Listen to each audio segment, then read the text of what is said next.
Pak Sukidi, narasi politik Machiavelli makin kerap dibahas begitu ya Pak belakangan ini, meski doktrin politiknya itu menghalalkan segala cara untuk berkuasa. Tentu saja politik Machiavelli ini bertentangan dengan demokrasi Pancasila begitu. Tetapi pertanyaannya, apakah benar Pak perilaku elit politik bahkan pemimpin bangsa kita saat ini makin mirip dengan tulisan Machiavelli pada 5 abad yang silam itu?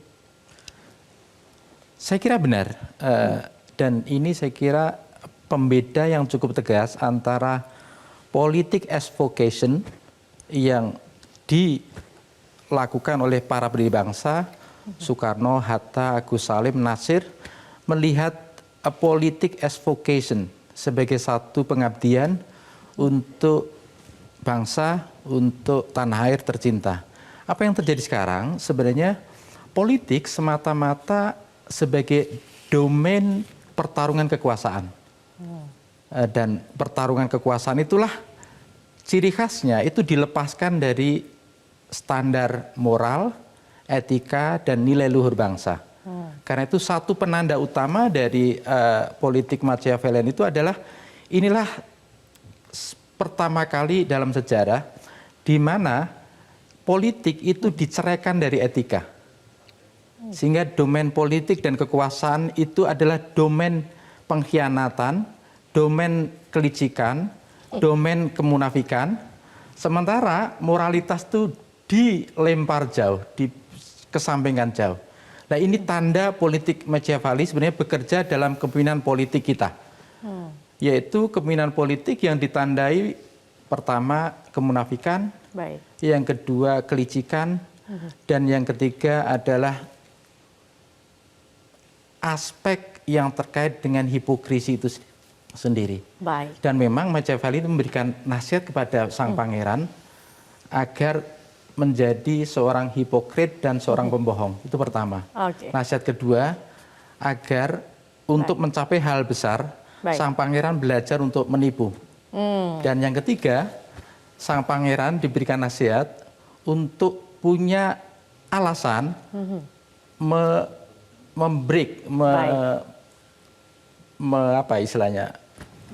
melanggar janji-janjinya.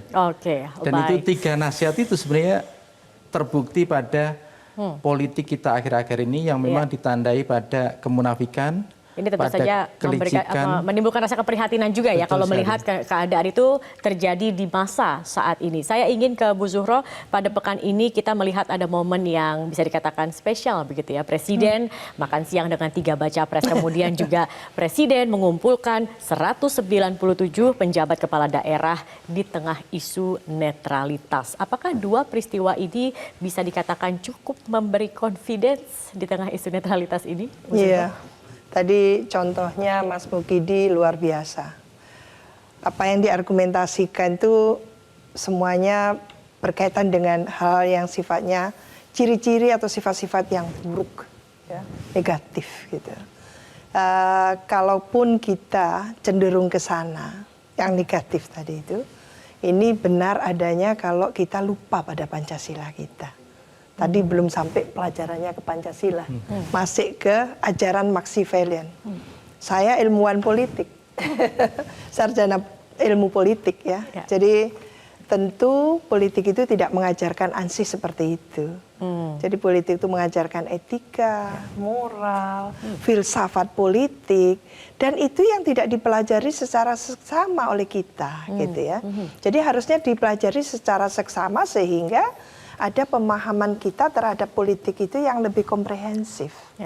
Lah, apa yang disebutkan tadi oleh Mbak mengenai acara makan bersama, mengumpulkan mendadak mengumpulkan ratusan mungkin penjabat ya PJ gitu ya, kepala daerah, itu apakah bisa memberikan relief gitu ya. Satu katakan obat gitu ya. Obat ketidakpercayaan publik yang sangat kuat saat ini terhadap keputusan-keputusan yang berkaitan dengan hukum. Yang hukum ini mestinya memberikan payung yang pasti, yang terukur. Tapi ketika itu tidak diberikan, maka masyarakat menuntut.